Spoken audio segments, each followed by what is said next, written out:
I find that, especially with you, that you can get like really paralyzed. People can get paralyzed by dreams. People can get paralyzed by like these big projects. Like it's fun and cool to like have an idea, but like to actually do it, it takes a lot of effort. It's hard.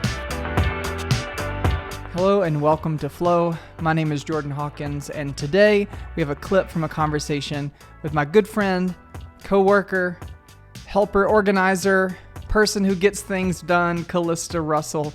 We were having a longer conversation about creativity in business, but this clip is about what it's like for a creator, visionary, out there person to come to work every day with someone who is an Enneagram 2, helper, organized, task-driven person.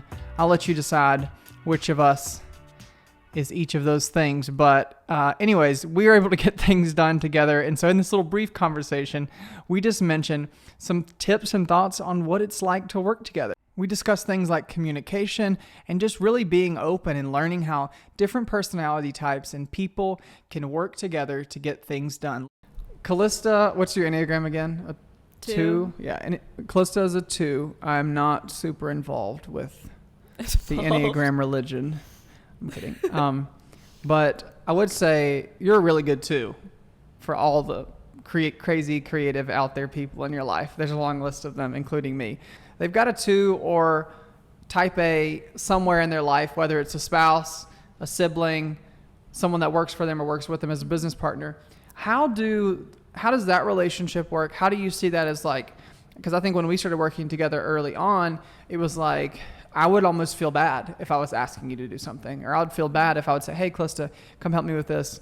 I'd be like, oh, she's fine. Leave her alone. Let her do her own thing. And I think there's that separation between the fact that I, as a creative person that can be a little out there sometimes, and you as a creative who has a different personality, has this clashing, but it's not really obvious. It's just the reality that I'm working one way, you work a different way.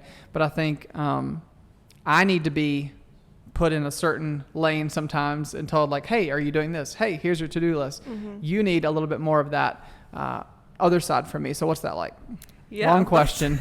Long question. That is a long question. Well, the 2 is called the helper. Mm-hmm. So I think it does have to do with it, but also I don't know what it is about my personality, but I enjoy being around creatives. I'm a creative myself, but specifically creatives that have a bunch of vision, but don't like know what to do with it. Go ahead and say it. I'll take it. Honestly. It's true. Whether it's Jordan or my husband Jeremiah, or honestly a lot of my friends are like this. Don't name any more names. It's bad. They're all around me. But I enjoy it. I enjoy like listening to people and getting inspired, because sometimes I can sit down with a blank sheet of paper and not think of anything, but I want to be creative. Mm-hmm. So sometimes those opportunities help me, of like I can quickly grab on to like what someone is saying, mm-hmm. when they're giving me a vision or speaking about what they are really passionate about. And so what I'm passionate about is what is making whatever someone else is passionate about, mm-hmm. actually true in real life, honestly. I think it's just collaboration. I think that's like honestly what we're meant to do, is just work with mm-hmm. other people. Like some people have the vision, and some people have the means to work and make the vision. So I think it is a balance of like, some days I'm not going to come here with any creative energy, and then I need you to like talk about something for 30 minutes that you're really inspired by, or you had an idea for, and I'm like, yeah, let's do it. Like, I'm excited to just get my hands on something. So I think that is how our relationship works. Yeah, I love that. I think I'm gonna share. I think if you're like me, as we've described my personality, I'm gonna kind of explain how I think you can help people like Callista in your life, and I'm gonna have her explain ways that she helps me, and we can kind of make that pretty brief. But I think the biggest thing for me is realizing that people around me want to be needed and want to help, and that I'm not bothering them by asking for help. I'm actually doing them a disservice by cutting them out of things. There was a story one time, it was by a pastor, and his assistant was she was the assistant for 20 years. And one day she kept signing all these papers and doing all these things. And eventually she just looked at him and said, I don't know how she said it. It was very bold, but she said, if you're going to check behind me and everything, why are we even doing this? He always wanted her opinion. He always wanted her help, but he actually never gave her anything to do herself. And I think sometimes we can get into that as leaders. We're all leaders, but really leaders in an organization, as we can kind of pull people in partially on something, but then hoard all the work and hoard all the responsibility, when really those things need to be delegated to people who find fulfillment and being given things to do and accomplish for the day. So I think for me, the biggest one is actually delegating real tasks and not just kind of having them there as emotional support or talking through things. And even just, I'll say too, one way that you've really helped me lately is post meeting, I can get really creative in a meeting, but getting that text or that email or, paper from you that's got this to-do list of post meeting, here's what we need to do. That's completely changed the way that I work lately. And I think, another thing is even just, we have a lot of ideas and we're constantly throwing them on the wall and just getting ideas. I think, even through James, our other co-host, something we've really implemented is okay, that's a great idea, but what are we supposed to do right now? Is that for today? It's not, is it a good idea? It's probably a good idea. Is it for now? Because I was making the mistake of, just because I have an idea, let's start it, and then we have this whole cluster of stuff, as opposed to something that you do sometimes is subtly remind me that we're supposed to be doing something else. So what would you say if it's a 2 or a type A person working with someone like me, how can they help that person? Well, I think the first thing is to listen, because sometimes Jeremiah, my husband, just need to get something out. If you are feeling something, if you are getting inspired, you just need to talk it out, write it down, either just vent or just be crazy and write on the walls. I want you to do that and just be the most creative you can be and get inspired and get in this whole cloud. I don't know what you call it, but the first thing is to listen. But I find that, especially with you, that you can get really paralyzed. People can get paralyzed by dreams. People can get paralyzed by these big projects. It's fun and cool to have an idea, but to actually do it, it takes a lot of effort. It's hard. Yeah. And so just that encouraging and pushing after the initial idea, sometimes it can be so paralyzing that you let it go. Even if it's this amazing idea that could just jump off and be this whole thing and that could make a lot of money or could inspire a lot of people. Yeah. And if you don't start it, then it's not going to be anything.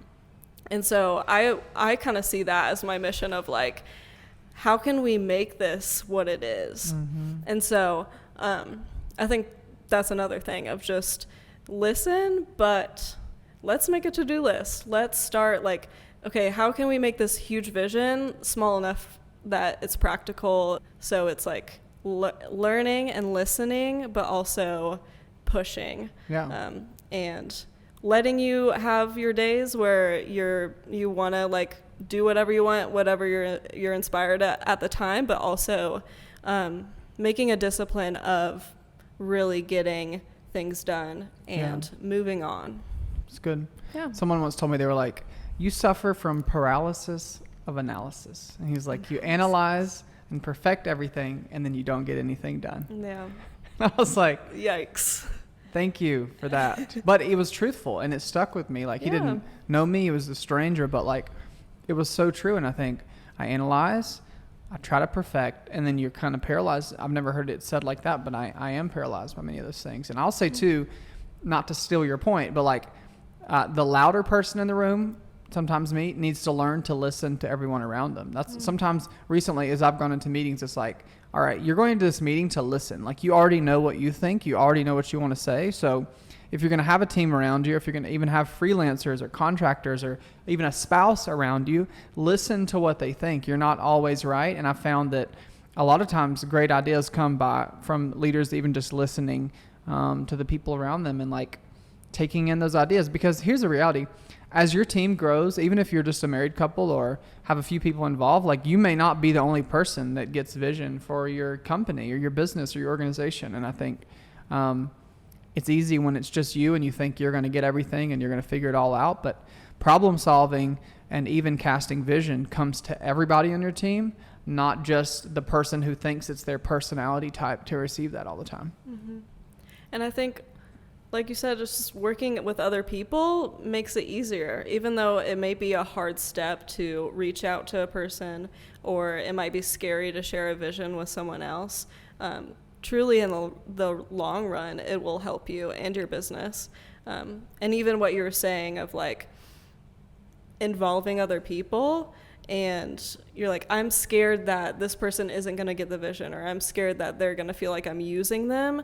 It's like, in my perspective, I felt needed. Like, I felt valued when you reached out to me, or when I have an idea and I get to speak into the vision and you accept it, or like you encourage me to do things and I can grow in different creative aspects. So yeah, and to be honest, in the beginning, if you're the leader in the room, you're going to have to start by prompting people to speak. You're going to have to start by prompting people to say, hey, I'm listening to you, because you've probably been speaking and just rambling more than you realize. And you're going to have to start to cultivate that culture in your office or even on Zoom or wherever, and be like, hey, what do you think? Or, hey, I'm listening. Or, hey, how are you feeling today? And then when they say good, you have to say, well, how else are you feeling besides good?